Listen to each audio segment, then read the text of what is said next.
మానవత్వం మంట కలిసిపోతుంది. బంధుత్వాలకే విలువ లేదన్నమాట. నిజంగా ఇప్పుడు జరిగిన ఈ విషాదంలోని మొత్తం కుటుంబం అంతా కూడా బలైపోయింది. ఆ కుటుంబం బలైపోవడానికి కూడాను వాళ్ళ కుటుంబంలో ఉన్నటువంటి వ్యక్తే మాట. నిజంగా ఇప్పుడు ఈ సంఘటన గురించి మీరు విన్న తర్వాత 100% మీరు కూడా బాధపడతారు. అంతేకాకుండా మీ గుండెల్లో కూడాను ఒక భయం ఏర్పడుతుందన్నమాట. అంటే మనుషులు ఏ విధంగా తయారవుతున్నారు? మానవత్వం ఎటుపోతుంది? సమాజం ఏంటి ఇలా తయారవుతుంది? రోజు రోజుకి ఏదో ఒక మూల ఇటువంటి సంఘటనలు పెరిగిపోతూ ఉన్నాయి. ఇంక కంట్రోల్ అవ్వవా? కంట్రోల్ అవ్వడానికి ఏం పరిస్థితులు తీసుకురావాలి అనే విషయంగా అయితే మీరు ఆలోచిస్తా ఉంటారన్నమాట. అటువంటి సిట్యుయేషన్ జరిగింది. ఆ సిట్యుయేషన్ ఎక్కడ జరిగింది? ఎలా జరిగింది? అనే విషయాలు ప్రతీది కూడా మీకు pin to pin, point to point ప్రతి విషయం చెప్తాను. మీకు ఒక క్లారిటీ వచ్చేస్తుందన్నమాట. అసలేం జరిగిందంటే ఒక కుటుంబం సజావుగా ఉంది. చాలా హ్యాపీగా ఉందన్నమాట. అటువంటి కుటుంబంలోనే ఒకేసారి పెద్ద ఇన్సిడెంట్ ఆ కుటుంబంలో మాట. ఇంకెవ్వరు మిగలలేదు. ఒకే ఒక్కళ్ళు మిగిలారు. ఆ వ్యక్తి అతను అందరిని చంపేశారన్నమాట. సో, ఎప్పుడైతే వాళ్ళందరిని చంపేశాడో ఆ గ్రామంలోని ప్రతి ఒక్కరు కూడాను తీవ్ర షాక్ గురయ్యారు. ఎందుకంటే ఆ గ్రామంలోని ఆ గ్రామ పెద్దల మాటలు. అంటే గ్రామ సర్పంచ్ ఫ్యామిలీయే మొత్తం చనిపోయారు. సో, ఇలా చనిపోయేటప్పటికి ప్రతి ఒక్కరు కూడా ముక్కు మీద వేలేసుకున్నారన్నమాట. ఇదేంటిది మన గ్రామంలోని ఒక గ్రామ సర్పంచ్‌గా ఉంటూ, గ్రామ పెద్దదిగా ఉంటూ, వాళ్ళకి వాళ్ళే వాళ్ళకి వాళ్ళే ఇంట్లోనే మనస్పర్ధలు వచ్చి ఈమె చేతిలోనే చనిపోయారా అని చెప్పేసి విధంగా అయితే ప్రతి ఒక్కరు కూడా చర్చించుకుంటా ఉన్నారు. ఎందుకంటే ఎవరైతే గ్రామ సర్పంచ్ భార్య ఉందో, భార్యకి అదేవిధంగా వాళ్ళ భర్తకి, అదేవిధంగా వాళ్ళ అత్తగారికి, అదేవిధంగా ఎవరైతే వాళ్ళ ఇంట్లో ఇంకా మనుషులున్నారో వాళ్ళందరి మీద కూడా అయితే ఈ అమ్మాయికైతే విపరీతమైన మనస్పర్ధలు ఏర్పడ్డాయి.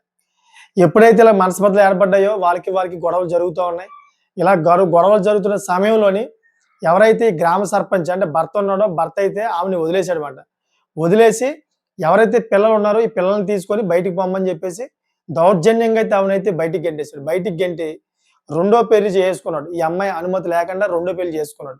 ఎప్పుడైతే ఇలా రెండో పెళ్లి చేసుకున్నాడో ఆ అమ్మాయి మనసులో పెట్టుకుంది. మనసులో పెట్టుకొని ఒకరోజు వాళ్ళు పూర్తిగా అయితే నిర్ణయించుకున్నారో ఏదైతే వ్యవసాయానికి ఉపయోగించే కత్తి ఏదైతే ఉంటుందో మంచి పదునైన కత్తి, ఆ కత్తి పట్టుకొని ఆ మహిళ ఎవరైతే ఈ సర్పంచ్ భార్య ఉందో ఆ కత్తి పట్టుకొని మిగతా ఇద్దరు పిల్లల్ని కూడా తీసుకొని అర్ధరాత్రి వాళ్ళ ఇంటికెళ్ళి పడుకున్న సమయాన్ని మొత్తం గొంతులన్నీ కోయిస్తుందన్నమాట. ఎవరిది? సర్పంచ్‌ది, సర్పంచ్ తల్లిది, సర్పంచ్ రెండో భార్యది, అదేవిధంగా రెండో భార్య పిల్లలది. ఈ మొత్తం నలుగురు ఐదుగురు ఉన్నారు. నలుగురు ఐదుగురు కూడా గొంతులు కోసేశారు. కోసేసి తీసుకెళ్ళి ఎవరిదైతే వాళ్ళ బండి ఉందో స్కార్పియో ఉంది వాళ్ళది. ఆ స్కార్పియోలో మొత్తం డెడ్ బాడీలని పెట్టి అది దూరంగా తీసుకెళ్ళి చెరుకు తోట వైపు అక్కడ మొత్తం వీళ్ళందరూ కూడా నిప్పంటించేశారు. ఎప్పుడైతే ఇలా నిప్పంటించారో చుట్టుపక్కల ఉన్నటువంటి స్థానికులందరూ కూడా చూసి పోలీసులకి ఇన్ఫార్మ్ చేస్తే సగం సగం కాలిన డెడ్ బాడీలు ఉన్నాయి.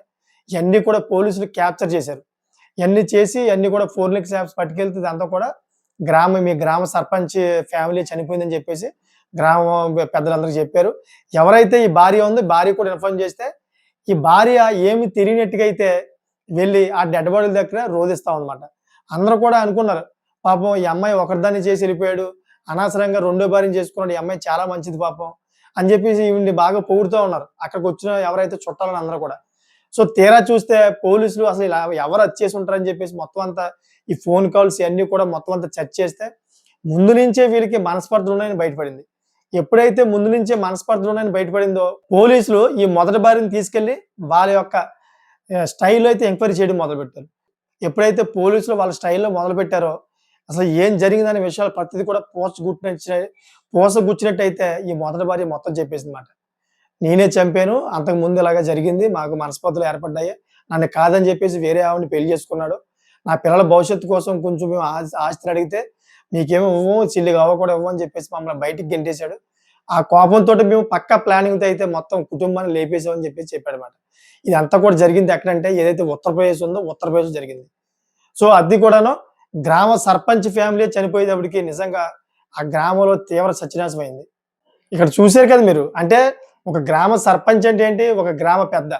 ప్రతి ఒక్కరు కూడా ప్రతి విషయంలో కూడా ఒక పెద్దగా ఉండి వేరే వాళ్ళ యొక్క సమస్యలు ఈ విధంగా మీరు ఉండాలి అని చెప్పేసి సమస్యలు పరిష్కరించే వ్యక్తి అతను.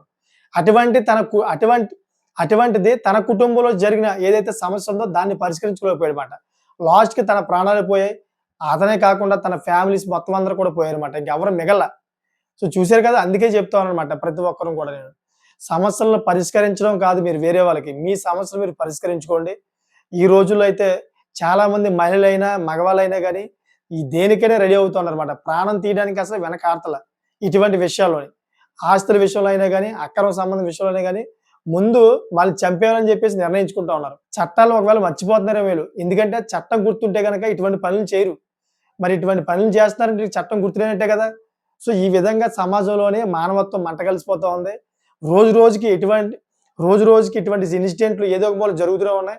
అక్రమ సంబంధమైనా గాని, లేదా ఆస్తుల గొడవైనా గాని, ఇటువంటి సమస్యలు రోజు రోజుకి ఏదో ఒక మూల మనం వింటూనే ఉన్నాంమాట.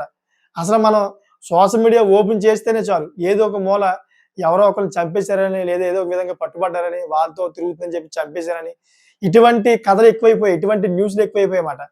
అంటే చాలా దారుణంగా ఉంది పరిస్థితి రోజు రోజుకి దిగజారిపోతా ఉందన్నమాట సమాజంలో జరుగుతున్నటువంటి సంఘటనలు. సో, చూసారు కదా! దీంట్లో మీకు కొన్ని విషయాలు, కీలక విషయాలు చెప్పాలని చెప్పేసి ఈ వీడియో చేశాను. ప్రధానంగా చేయడానికి అదే కారణం. ఇప్పుడు ఎవరైతే సర్పంచ్ మొదటి భార్య, అదేవిధంగా వాళ్ళ పిల్లలున్నారో, వీళ్ళు ముగ్గురు కూడా కలిపి వాళ్ళ కుటుంబాన్ని చంపేశారు కదా! ఇప్పుడు ఎవరికి లైఫ్ ఉంది? అటు చూసుకుంటే మొత్తం వాళ్ళందరూ చనిపోయారు. ఇటు చూసుకుంటేనేమో వీళ్ళేమో జైలు పాలవుతారు. జైలు పాలు 100% అవుతారన్నమాట. బెయిల్ తీసుకొని వచ్చినా గాని, వీళ్ళు రోజు రోజు కోర్టు మెట్లని తిరిగి తిరిగి ఏదైతే ఆస్తి ఉందో ఆస్తి అంతా కూడాను మొత్తం అది కోర్టు మెట్లకి ఖర్చు పెట్టవలసిన పరిస్థితి ఏర్పడుతుందన్నమాట. సో, అందుకనే ప్రతి ఒక్కరికి కొన్ని కీలకమైన అంశాలు చెప్తున్నాను. మీరేదైనా ఇటువంటి పనులు మీకు ఎదురైతే గనక 100% మీరు లీగల్‌గా వెళ్ళండి. ఇటువంటి చంపుకోవడాలు మాత్రం చేయకండి. మీకు ఎవరైనా తెలిసిన లాయర్ ఉంటే గనక లాయర్ పెట్టుకోండి. నిజంగా మీకు మీ వైపు న్యాయం ఉందంటే గనక 100% కోర్ట్ మీకు న్యాయం చేస్తది.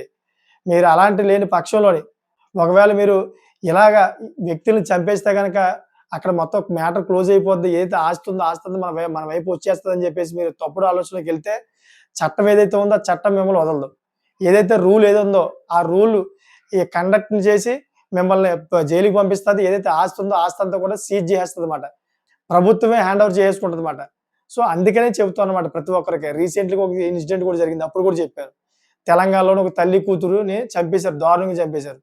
ఎందుకు చంపేశారంటే తల్లి కూతురు మాత్రమే ఉన్నారు. తండ్రి లేడు. తండ్రి చనిపోయాడు. తండ్రి చనిపోయేటప్పటికి తండ్రికి ఇద్దరు అక్కచెల్లెలు, ముగ్గురు అక్కచెల్లెలు ఉన్నారు. సో, తండ్రి పేరు మీద 8 ఎకరాలు ఉన్నాయన్నమాట.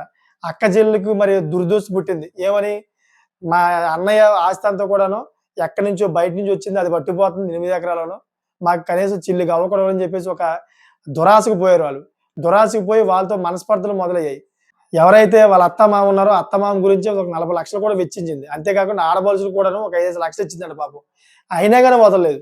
8 ఎకరాలు ఆమెకి ఎలా ఎళ్తది? 8 ఎకరాల్లో కనీసం ఎంతో కొంత మనం తీసుకోవాలనే దురుద్దేశంతోటి పక్కా ప్లానింగ్ తోటి వాళ్ళ పొలం వైపు వెళ్తున్నప్పుడు దొండగులకి డబ్బులిచ్చి వాళ్ళతో చంపించేసారన్నమాట. అంటే పట్టపగలు స్థానికులందరూ చూసి పోలీసులకి కంప్లెయింట్ చేస్తే వచ్చి పోలీసులు ఎంక్వైరీ చేస్తే మొత్తం అంతా కూడా బయటపడింది. సో, చూసారు కదా! ఆస్తి కోసం ఎంత దారుణంగా దిగజారిపోతున్నారు. అంటే మానవత్వం మంట కలిసిపోతోంది. ఈ నేటి సమాజంలోని మనిషికి వాల్యూ లేదు. డబ్బుకే వాల్యూ మాట.